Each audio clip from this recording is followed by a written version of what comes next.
Hello again. In the last lesson, 1.5, I talked for a second time about the use of gestures to convey grammar, to convey the structure of sentences. And I'd just like to make one more comment on that before I leave the topic entirely.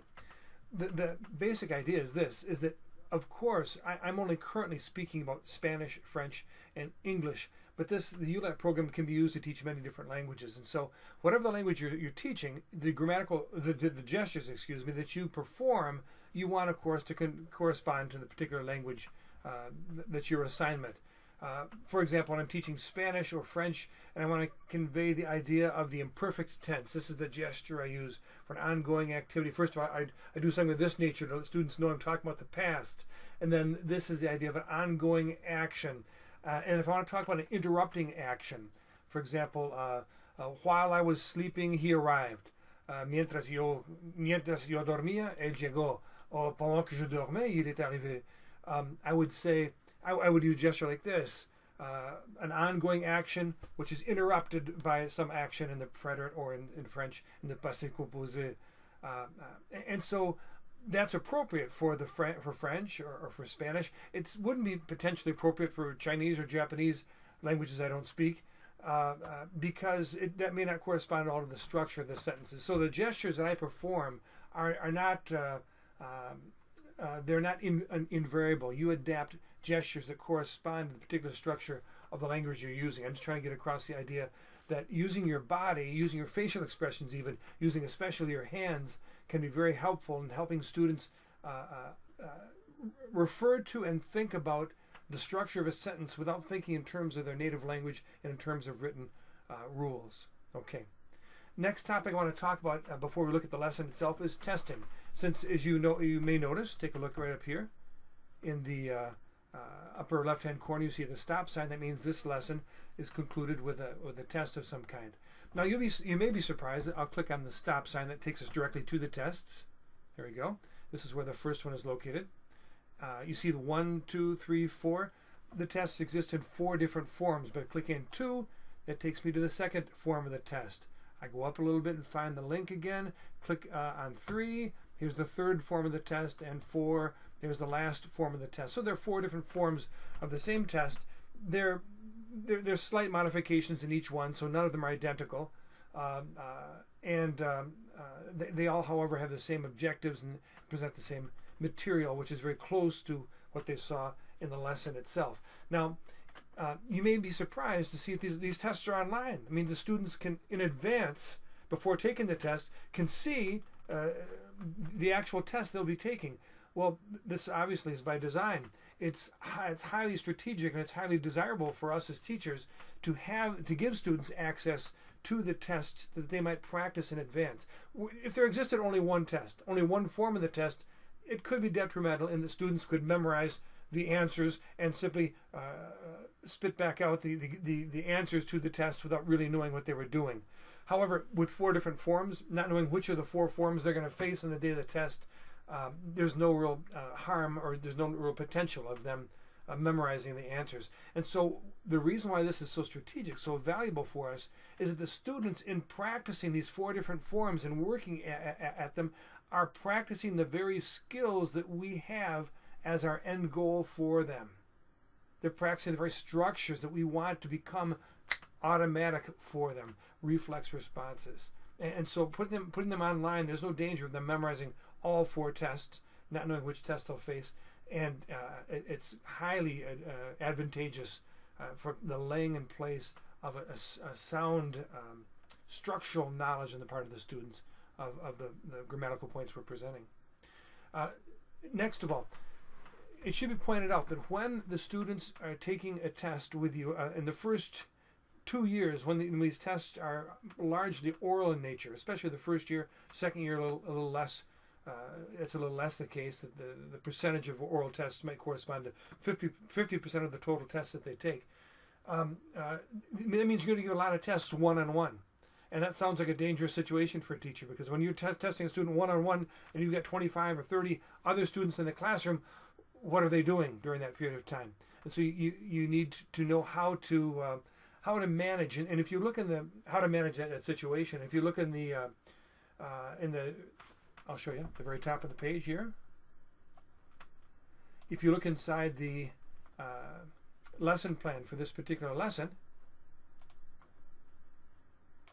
here you see it, and we scroll down, we come to the test situation, test 1.6, and I talk about this very issue of what you do when the students are being tested one-on-one. What do you do with the rest of the class?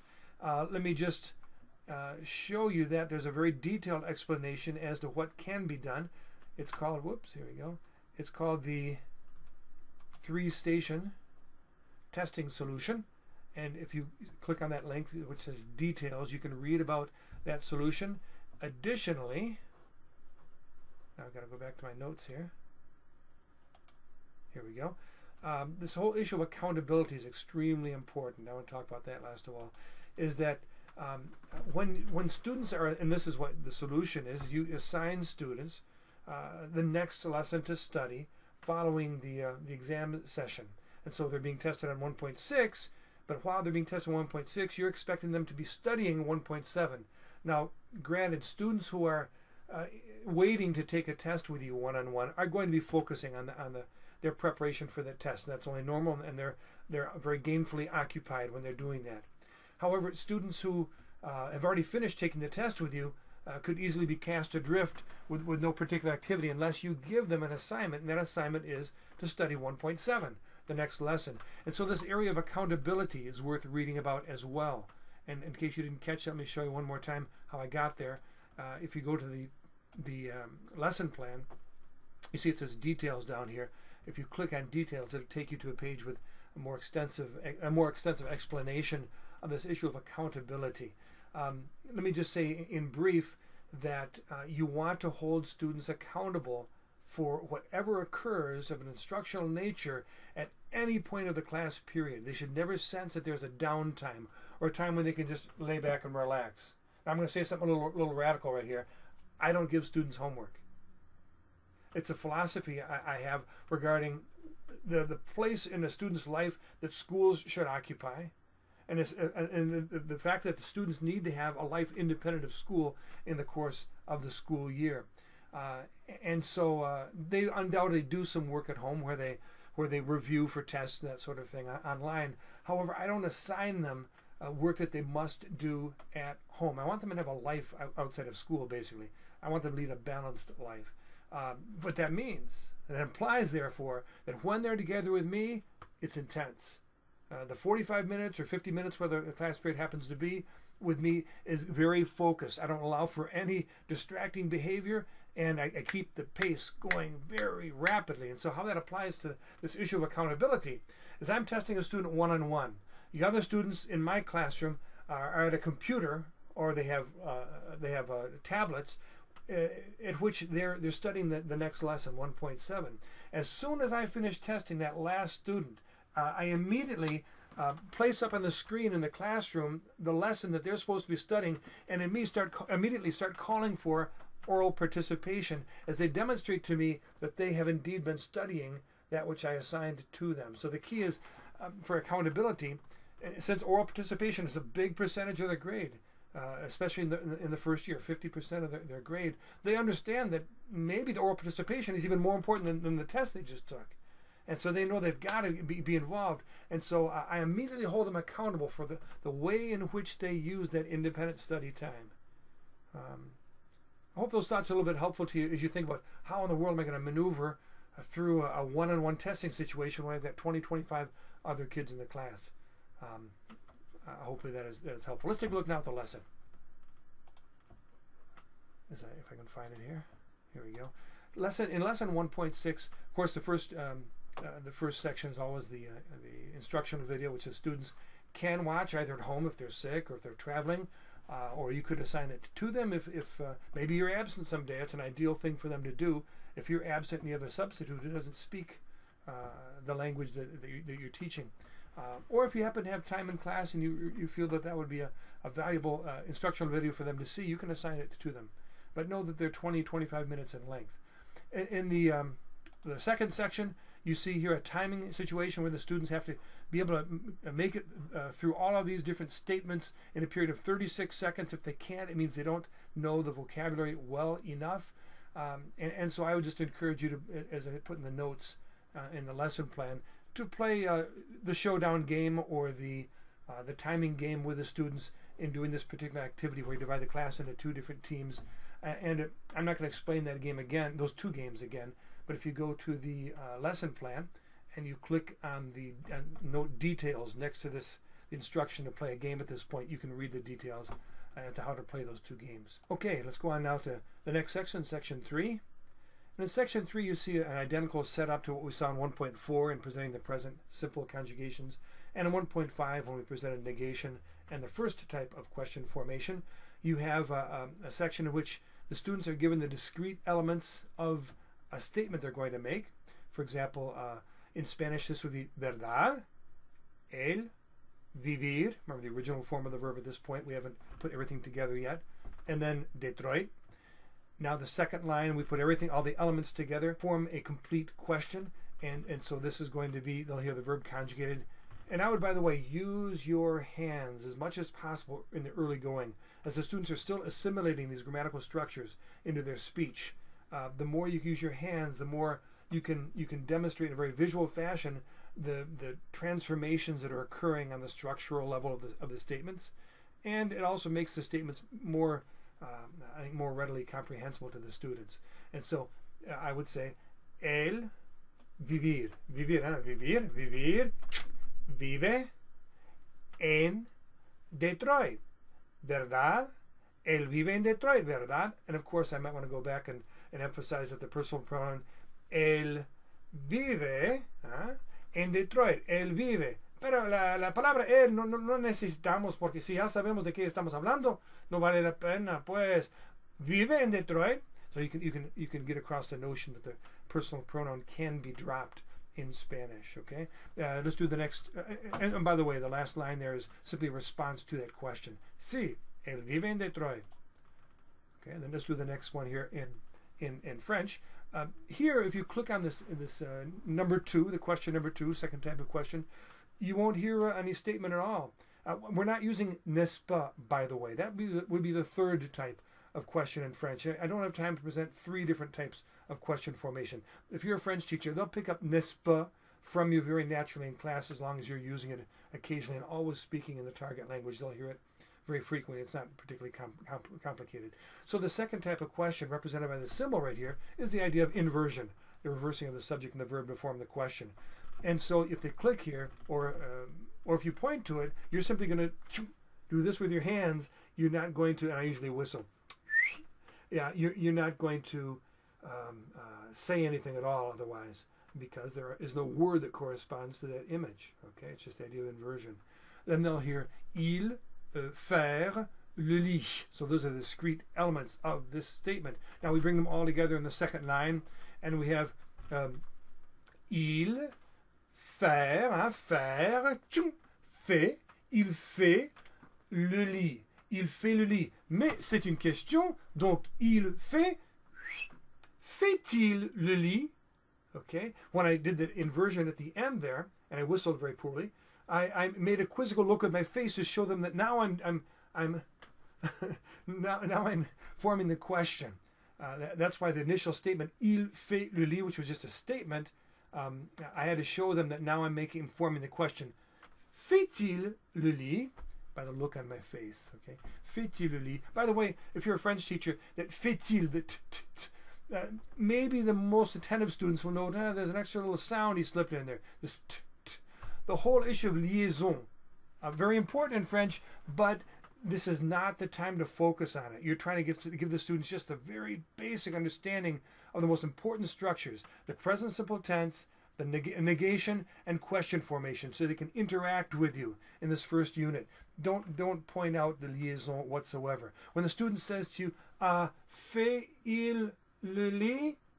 Love it. Let them know you love it. You're very pleased with them. That's great. And all you do is, oui, c'est ça, fait-il le lit, bravo, c'est bien, c'est bien.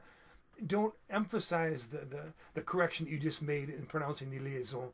Leave that for later on, where either they've picked it up from you because of constant exposure to you saying things in a certain way, or once they start reading in Unit 2, they'll start to understand what this liaison business is all about.